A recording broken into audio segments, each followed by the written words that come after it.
A big part of successful development depends on the effectiveness of public sector administrators or the civil service. Now, my next guest has been working on this topic for quite some time and has been working on this sector for a few years and has been working on how to strengthen it and improve it for the near future. Welcome, Dan Ruger. Hey. You are the co-lead of the World Bank's Bureaucracy Lab. Now, civil service is not really thought of as the most exciting area of research. Now, I can say it because I studied it myself, but oftentimes that's the comment that I get. What made you interested in studying it in the first place? I was doing my master's and I got a call and they said, you're going to Nigeria, you're working for the presidency. And I was scared, I took a gulp, and I was also excited because I thought we could really make development happen. We're working for the head of the executive of a huge West African nation. And then we got there, we worked as ODI fellows on a whole range of different topics, taking good research ideas.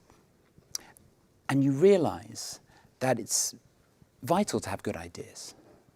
But unless the bureaucracy is on board, unless that cadre of public administrators, the people who are turning good ideas into development realities, unless they're on board, you're not going to get development outcomes. You're not going to change good ideas into real life improvements in well-being.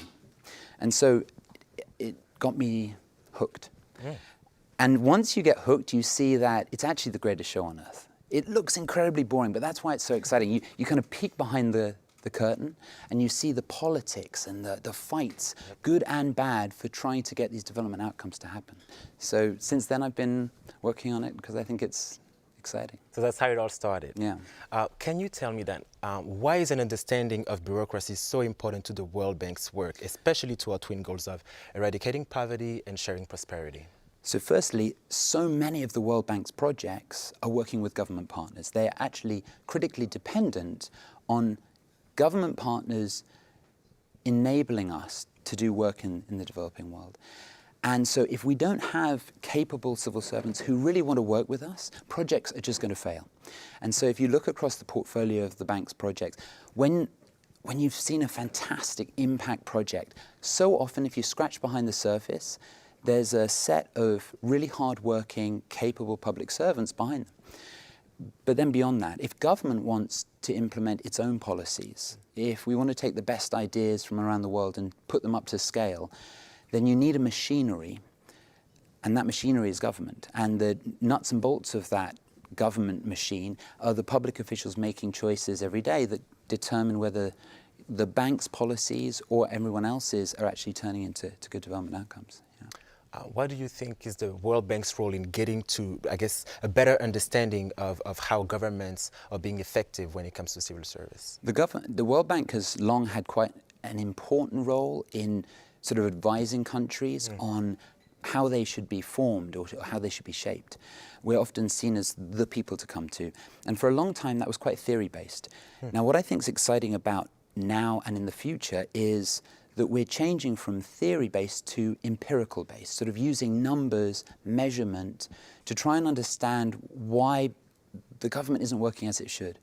And the bank has a long history of doing this in lots of sectors. So in the 1980s, we went out and we measured poor households around the world. And so now if you go on to the Development Data Hub, every country in the world has surveys telling you what people across that country look like. And then we did it for the enterprise surveys in the 1990s. So we said, what does the private sector look like? And in both cases, the World Bank has gained expertise in methodological experiments. How do you do these surveys? It's used its convening power to bring academia and policy together. And it's also given us the chance to become experts in these big public goods, pooling together lots and lots of data from around the world, harmonizing it, aggregating it in a way that's interesting. And so it's the public sector's turn. And so for me, that's what I spend most of my time doing.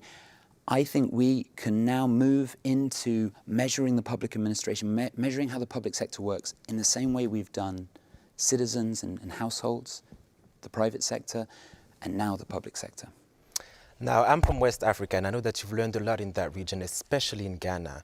What did you learn there, and how is that applicable maybe to other regions and countries? So, I spent a lot of time in Nigeria, spent a lot of time in Ghana. Ghana's incredible. Amazing music, great food, I would argue, the best pineapple in the world. Oh. I know, it's a bold statement. The pineapple from Benin are amazing. Okay, we can have that argument later. Maybe with some maybe samples. off camera. Okay. And what we had in Ghana was we were very lucky, not just with how great Ghana is, but how great the head of the civil service was. So Nana is typically known as. And he wanted to know what his public service looked like. So myself, 2 academic researchers, Martin Williams and Imran Rasool, he asked us to go out and measure. And so we did a survey of all public officials. What's your life like? You know, who do you work with? Is it frustrating to work with these people? What about politicians? What about the citizens that you work with? Tell us all about your life in a very detailed microeconometric way. And we did the same for productivity. How well have you actually implemented every single task that you're supposed to be doing? How fast do you do it? And we laid this picture out in front of him. And we said, what do you think? And he took a moment. He actually came here to the bank and he said to us, I've never seen my civil service until today. Wow. And so you're opening the eyes of the real change maker, the head of the civil service, by using standard measurement techniques that we're applying elsewhere. And so then he said to us, I want to ask you some more detailed questions. He said, what about the capability of my staff? Let's raise it. And so we did a randomized control trial. Okay. And we, just like an experiment in medicine, we randomized different ways of trying to build the capability of his civil servants. And we got good results. And then he said, I want you to work on this. So what we've been able to do is give him answers. Now, what he did was he immediately changed some of the rules of the civil service. For example, he strengthened accountability around chief directors. Okay. He said, I'm going to change how I keep my people accountable, because that's what baseline civil servants were asking for. And now we're actually looking at helping him define even more reforms. And this is the important thing. Trying to change government through law is a very difficult task. You've got to get the whole of Parliament on side. Whereas if you can get a good head of service who really cares about data, then the bank can provide that data and little changes can echo out through the whole civil service. And I think that's where we've made a difference. He now uses data in everything. We're setting up a bureaucracy lab in the Ghanaian head of civil service. I didn't know that. We are. That's quite amazing. And so we're changing the de facto, the everyday realities of government in Ghana. And then if down the line we get to do a legal change, a big law change, great. But if you look at the histories of UK, US, these things don't happen with seismic shifts in the legal way government is set up. It happens by great insiders shifting around how things work to just tweak them, make them better, make them more empirically founded. Maybe moving a bit more onto the technical side, how do you really measure the effectiveness of public administrators? How does that work? Right, so we all know that when you measure the effectiveness of a private firm, an easy way to do that is just look at its profitability.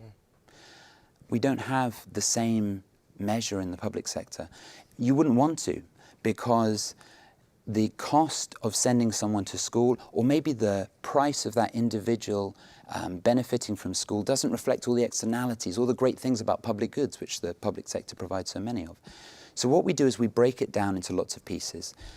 We start by saying, well, what are the tasks that you're supposed to do? Did you complete them? And we have independent assessors, independent auditors come in from the civil service and just say, did you complete the tasks you promised the government? And then we say, what about the quality? In Nigeria, we sent out independent engineers to test the extent to which all the different projects they were supposed to do were actually implemented. We look at the speed of processes. We look at citizen satisfaction. So what we're saying is, let's collect a multitude, like a dashboard of indicators, and then we can see where in the productivity chain things are failing. And so that's what we gave in Ghana, in Nigeria, in other countries where we're working. That's what we're trying to do. Give them the levers to try and work out where they can improve things.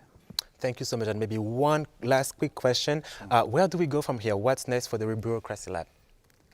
My ambitions are that we build a data framework, just like we've done for poverty, or just like the bank's done in all the other sectors for the public sector. We give it back to public sector managers all over the world, like the US has given it back to their public sector managers. Let's do that for everyone else. And then we work with those people, both through randomized controlled trials. I'm at DIME, which is an initiative at the bank that does all these RCTs. and beyond, and we work with them to change government step by step, hand in hand. Thank you so much, Dan. I've learned a lot. so And much,